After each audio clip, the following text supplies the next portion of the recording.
Good morning. Good morning. Welcome back to Bookeemonsters. My name is PK. It is Friday, April the 19th, and we are here to look at new releases. We made it to Friday. Hallelujah. TGIF, etc., etc. Hope you're having a good morning. It is early yet, but if you're watching this later, hope you're having a good day. Let's see, quick announcements. No sprints tonight. I don't do them on Friday night. I do them tomorrow afternoon at 1 p.m. Mountain Time, 3 p.m. Eastern. They will go for 5 hours. I do them every Tuesday and Thursday evenings and Saturday afternoons. Today, being Freeform Friday, we'll be looking at the books that aren't necessarily in the genres that we look at earlier in the week, and we'll be looking at more cozy mysteries. Kim says, "Good morning. Been awake since 5 a.m. Me too, but your 5 is different." If I disappear and don't say bye, you'll know why. Oh, sleep is way better. Deborah says, "Good morning." Kim, me too. Yeah, I wish I could. One more day of work for me. All right. There were a couple things that kind of caught my attention before we jump into the cozies. Let's go over here. I have come to appreciate Salman Rushdie. I read his, started to read anyway, his one of his previous autobiographies, and he has very good writing, of course. This is Knife, Meditations After an Attempted Murder by Salman Rushdie. On the morning of August 12th, 2022, Salman Rushdie was standing on stage at the Chautauqua Institution preparing to give a lecture on the importance of keeping writers safe from harm when a man in black clothes, black mask, rushed down the aisle toward him, wielding a knife. His first thought, "So it's you. Here you are." What followed was a horrific act of violence that shook the literary world and beyond. Now, for the first time and in unforgettable detail, Rushdie relives the traumatic events of that day and its aftermath, as well as his journey toward physical recovery and the healing that was made possible by the love and support of his wife Eliza, his family of his army, his family, his army of doctors and physical therapists, and his community of readers worldwide. I find I might be interested in reading that. When I'll work it in, I don't know. This is the other nonfiction that caught my attention. The Gravity of Math, How Geometry Rules the Universe by Steve Naddis and Bing-Tung Yao. Mathematics is far more than just the language of science. It is a critical underpinning of nature. The famed physicist Albert Einstein demonstrated this in 1915 when he showed that gravity, long considered an attractive force between massive objects, was actually a manifestation of the curvature, or geometry, of space and time.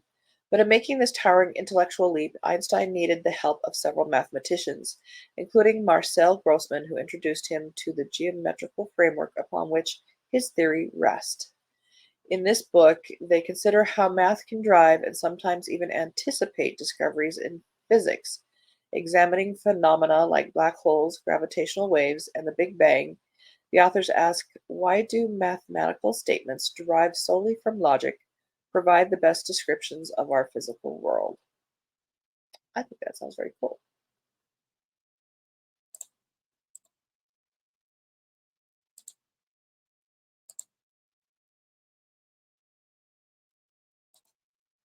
Deborah says she's also been up since 5. We're all waking up at 5.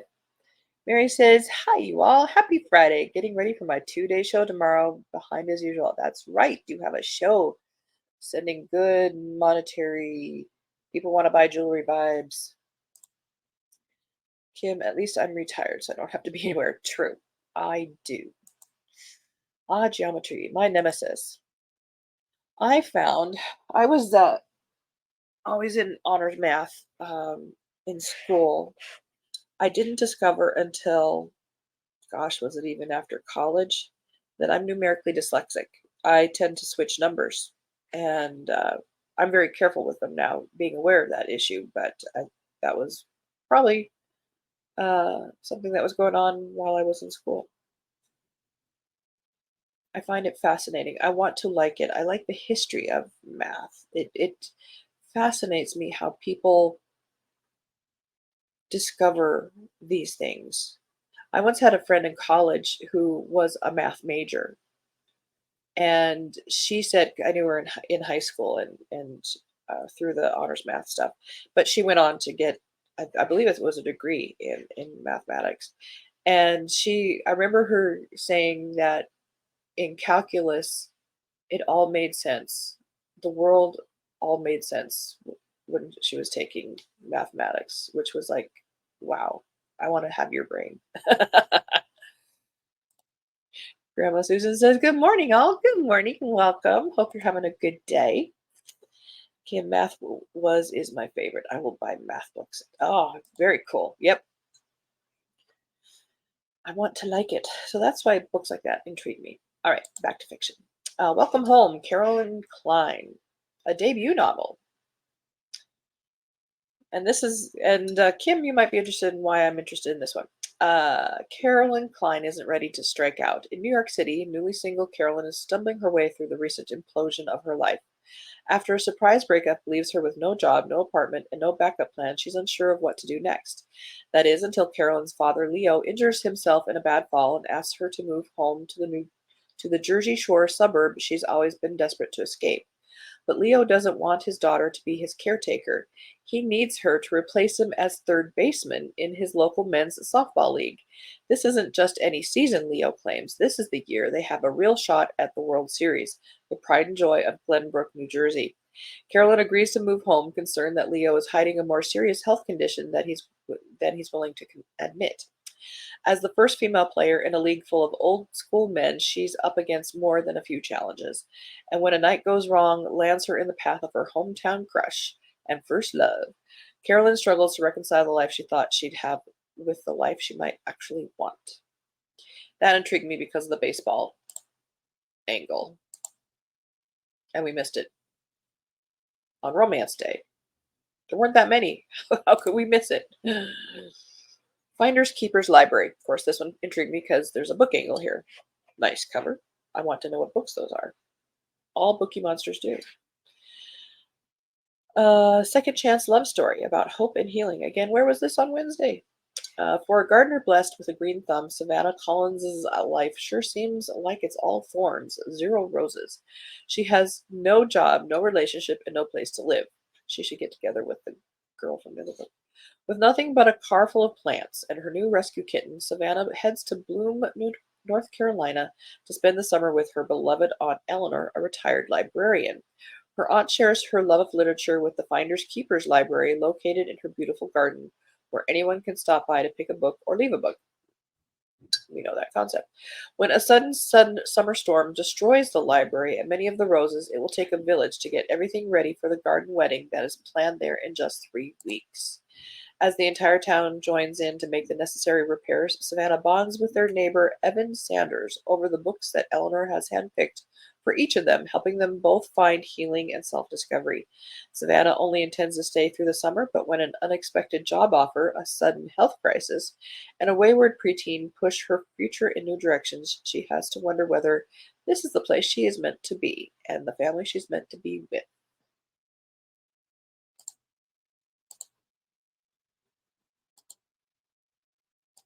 Always interested in checking out a book angle on something.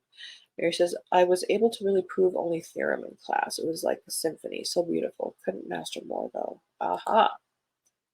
That does sound good. Need to mark it. Aha ha. See? All right. Copy was required. All right, let's get back to cozy mysteries. Mark that one too. See? That's why we look at stuff. We don't know what's out there till we look at it. All right, I believe we were here. Tacos, tarot, and murder.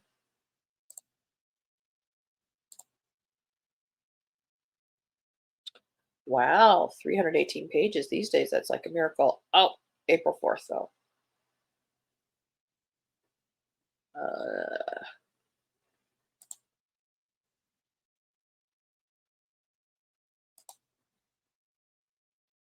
Well, that was large print. Kindle came out this week. We'll accept it. This is by Leanne Leeds, sixth in the Silver Circle Cat Rescue Mysteries. A festive Cinco de Mayo celebration. Market for your seasonal stuff, which is, wow, only in a couple weeks, right? A Mexican hairless cat with a chilling message. A murder most foul amid the fiesta. As the small town of Table Rock, Texas prepares for its annual Cinco de Mayo festival, Ellie and Evie Rockwell were counting on a day filled with tacos, perhaps a piñata or two, and a fiesta of feline fun at Silver Circle Cat Rescue. Instead, they're served a stiff dose of reality when the town's eccentric tarot card reader, Luna Espinoza, is found face down in her award-winning margarita mix. Just What's more, Silver Circle's newest feline resident, the reader's mysterious Mexican hairless cat named Mystico, has some chilling messages from Luna in the great beyond. And the cat has some chilling messages. And the tarot reader's cat insists she was murdered because that's what cats do. Did the cat do it? I wouldn't put it past. Okay, never mind.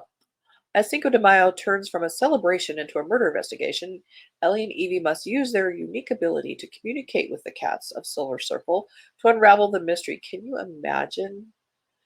But with so many potential suspects who wanted the tarot reader out of the picture, they'll need more than a deck of cards to identify the killer. I don't want to know what cats are thinking. They're plotting our murders. Anyway, that was Tacos, Tarot, and Murder. Murder, she sang.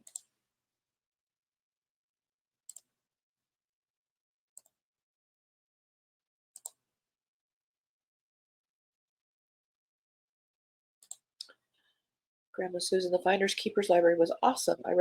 Awesome. Read the Ark. 5 stars for me. Fantastic. I finished the book that I read yesterday in one day.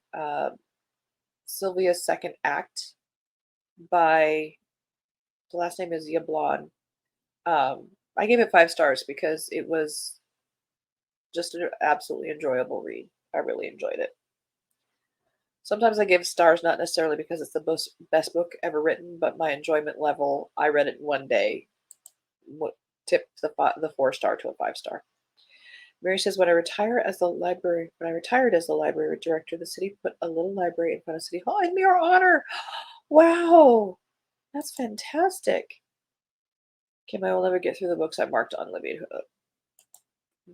We can't die till we read all the books on our TBR, so we're going to be living quite a long time. And this is, oh, how sweet. That is so nice. Absolutely. That's a mark.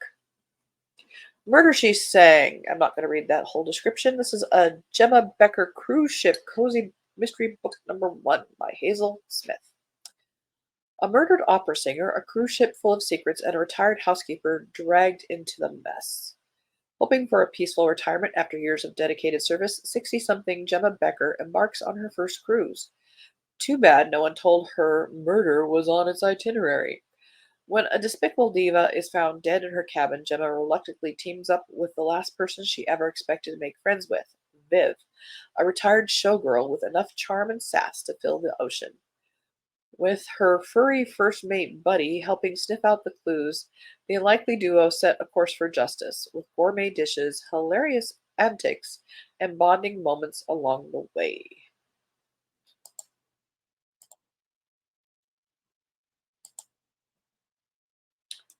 Biscuits and Bodies.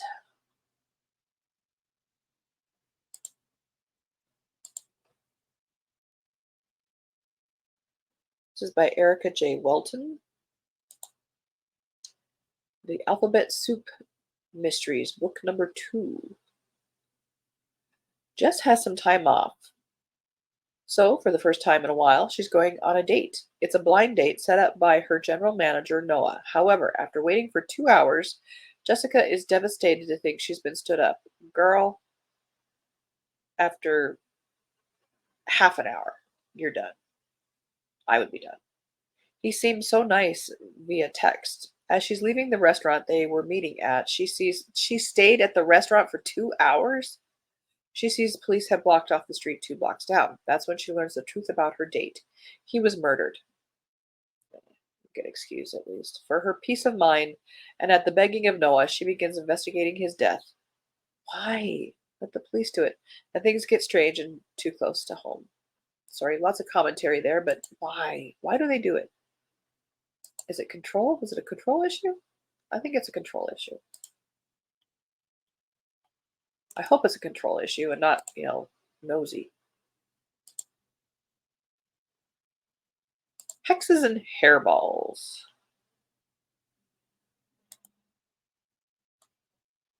by Corinne Winters, ninth in the Cats, Walking Dogs, and Solving Mysteries series. They say never have too many cooks in the kitchen, but for this victim, it only took one for an untimely death. When wealthy philanthropist Richard Kensington dies at his own gala, amateur sleuth and witch Katie Houseman notices ominous entities hovering around the suspects. Talk about looking guilty. Teaming up with her detective boyfriend's brother David, talking cat familiar Biscuit.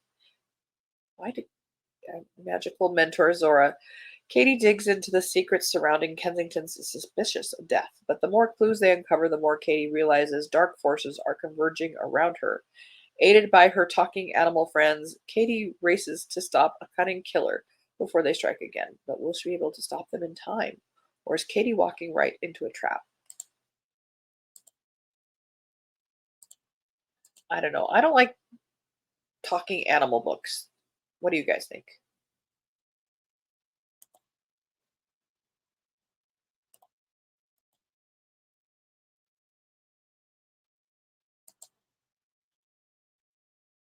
Slate of Hand.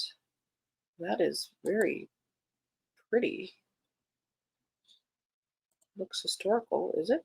It is historical. Woo! Ding ding, it's a historical mystery. I don't know this one. An Alewives of Colmar mystery by Elizabeth R. Anderson. There's 2 books in this series.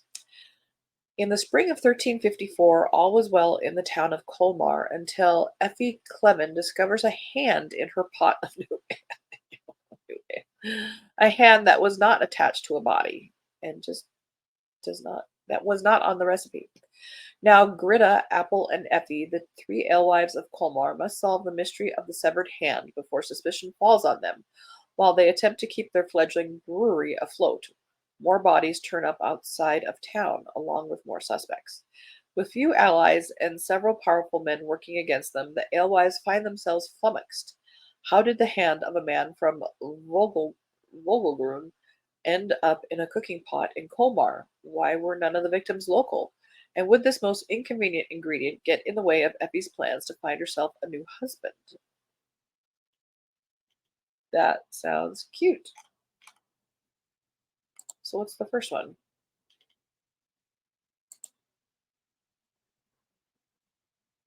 The Alewives, a plague era tale of murder, friendship, and fine ale. That is fantastic. You don't really see a lot of the medieval ones anymore.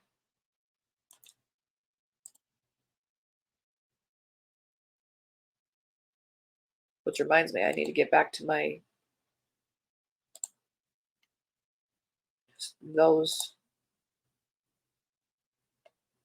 books I have not read in a while. I'm in the middle of a series that I have abandoned. My poor series. Magpie Maggie Takes the Heat by Catherine H. Brown. Book 2 in the Longhorn Trucking Mysteries. It's only 90 pages. Bah, that's not a book, it's a novella. Maggie Cumberland is on the road to finding a murderer or on the road to jail. She can't prove her innocence when a woman at a truck stop ends up dead and happens to have something of Maggie's with her. More details to come in this blah blah blah. Well, hopefully there'd be more pages too, because 90 pages is not a book.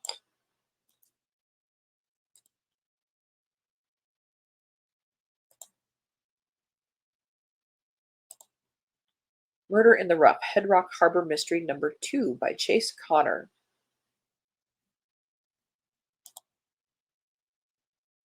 It's not that finding dead bodies is uncommon in Head Rock Harbor. Jackson Harper simply didn't expect to find one when out for a day on the Mississippi with Sawyer Robinson.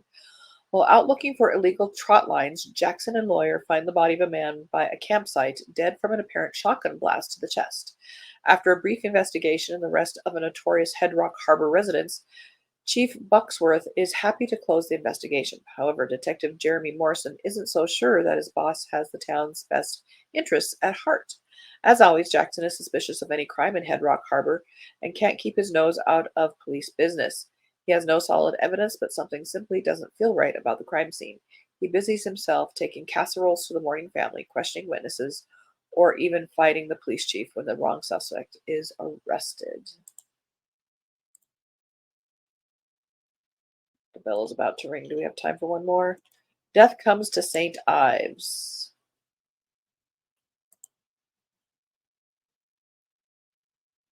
Cornish coast.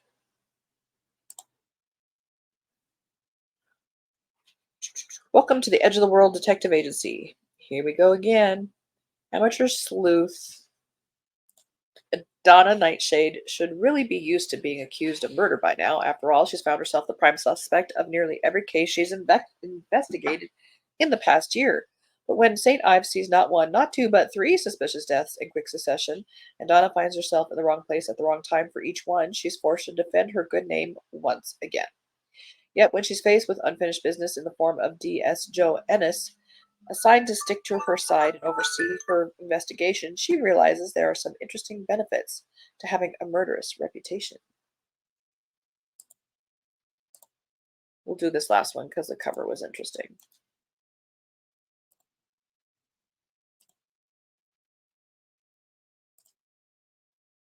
Wheeling and Dealing, The Sisters, Texas Mystery Book number 18. Comes out in May. Never mind. We're not in May yet.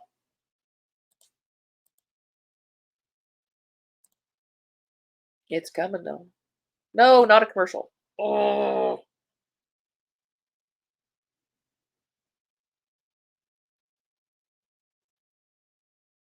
political commercial for that. Yeah. Oh my gosh. Sorry, guys. There we go. All we wanted was some morning pretties.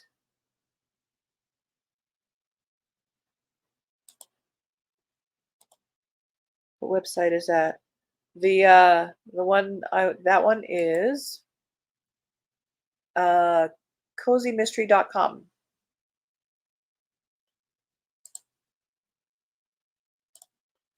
I'm gonna save it this time.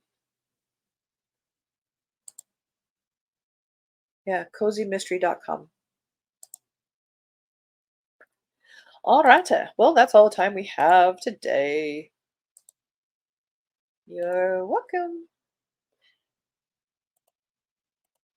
Have a great weekend, everyone, and thanks. Okay, you have a great show. 2 days.